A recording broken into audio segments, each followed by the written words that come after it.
Mga boss, magandang gabi. May unit po tayo rito, Raider 150 na 2019. Complete papers po yan at may kasama siyang plate number. First owner po namin yan galing sa may Moncada, Tarlac. Ayan, kinuha po namin yan nung isang araw. Kung makita nyo mga bossing, may tigas pa po yung ating unit.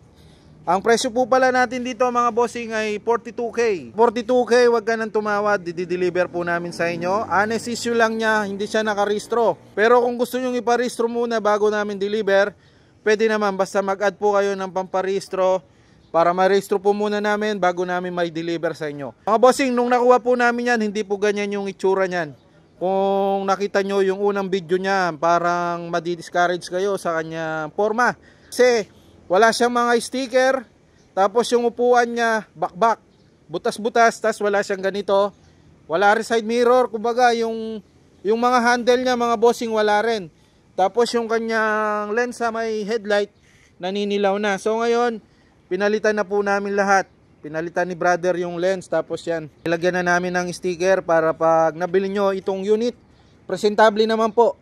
Sa makina mga bossing, wala tayong pag-uusapan dyan. Kung makina yung itatanong nyo sa akin, stock na stock, bibigyan kita ng 2 months warranty sa makina. Anlipiga ka dyan. Tapos sa papel, lifetime warranty tayo sa papel mga bossing. Ayan o, ulitin po natin, 42K. Huwag ka nang tumawa, didi-deliver ko sa'yo. Tapos mga bossing, yung kanyang pipe nung nakuha namin yan, puro kalawang. So ngayon ang ginawa ni brother, ininsist niya yan, tapos pininturahan niya ng high temp. Nung nakuha rin namin yan, wala rin preno sa harapan. So binila namin ng brake master tsaka caliper. Pati yung likod, meron siyang preno sa likod pero hindi gumagana, sira na. Kasi napabayaan ng gusto yung unit. Pero ngayon mga bossing, kung makikita nyo, presentable na po siyang tignan mga bossing. 2019 model mga bossing, first owner. Complete papers po yan, ready to change ownership na po siya mga bossing. Tapos, ayan, papakita ko sa inyo yung makina niya. Siyempre mga bossing, sa second hand or sa ganitong year model, hindi na natin maiiwasan itong medyo may bakbak na pintura kasi 2019 to eh. Kaya may mga konting bakbak. Ayan. Ayan yung pinaka-issue niya, tsaka hindi siya nakarehistro. Tapos kung makina, yun, nasabi ko nga sa inyo, bibigyan ko kayo ng 2 months warranty sa makina. Anlipiga kayo, anligalgal. Hanggang kaya nyo, patakbuhin nyo ng patakbuhin. Sa 2 months kapag may nasira sa loob ng makina, sigunyal black, or kahit anong masira, gagawin natin. Pero hindi mo masisira yan basta magaling ka mag-change oil or mabilis ka mag-change oil. Kaya lang naman nasisira yung makina kapag napabayaan mo siya sa langis. Mga bossing, meron po palang ano yan, kasamang stock na swing arm.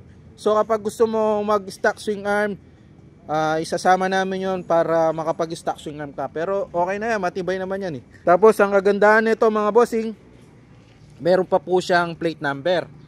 Tapos lahat po ng wirings niyan gumagana, push start, kick start gumagana.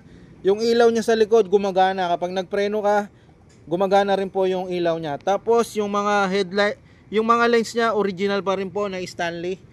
Ayan oh. Tapos yung ano ba to? Yung kanya susian, pinalitan na rin po namin kasi nung nakuha namin yan, nahuhugot po yung susi. So yan, bago namin binidyo, ayan, pinalitan na po namin lahat. Yan. Wala rin side mirror yan nung nakuha namin. Pero ngayon, ayan oh. Wala rin sticker yan nung nakuha namin. Ngayon, okay na. 42K lang mga bossing. Libre deliver ko pa sa'yo. Huwag ka nang tumawad. O, sindihan natin ha. Isang push lang yan. Ang daragad yan o. Ayan o. Sound check natin mga bossing. Sound check. Ito pala, wala rin to. Nung nakuha namin yan, yung handlebar niya, yung parang pambike. Yung kulay alloy. Tapos wala siyang mga handle. Wala siyang ganyan, wala siya. Basta wala lahat. Ang natira lang talaga makina tsaka pairings, yun lang ang natira. Ito wala rin to. Binili lang namin to kahapon sa may Tarlac. Dinayo pa namin ng Tarlac yan para makuha lang namin to. Shoutout po pala dun sa nagsabi na bakit daw may tape dito. Hindi po sira yan. Nakuha lang namin na may tape. Ayan, tinanggal na namin. Ayan o, sound check natin.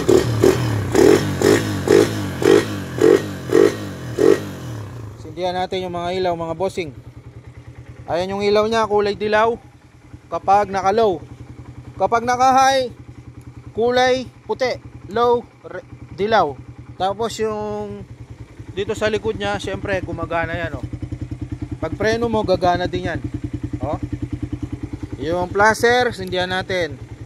Tignan muna natin sa harapan, gumagana yung sa harapan. Saka yung sa likod. Yung sa kaliwa naman mga bossing. Oh. Gumagana oh. Gumagana po lahat yan. So sa 42K wag ka lang tumawad, di-deliver pa namin sa iyo. Basta honest issue niya, hindi siya nakarehistro. Tsaka siyempre may mga konting kalawang ito. Natural na yan kasi 2019 model to eh. Yun lang. Pa-deliver muna, baka maunahan ka pa. Mga bossing, titingnan natin yung kanyang makina or block kung stock pa. Ito, dito natin malalaman kung stock pa yan.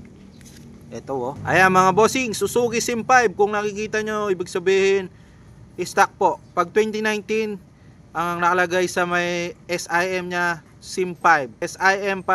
It's all about motorcycle, like and share.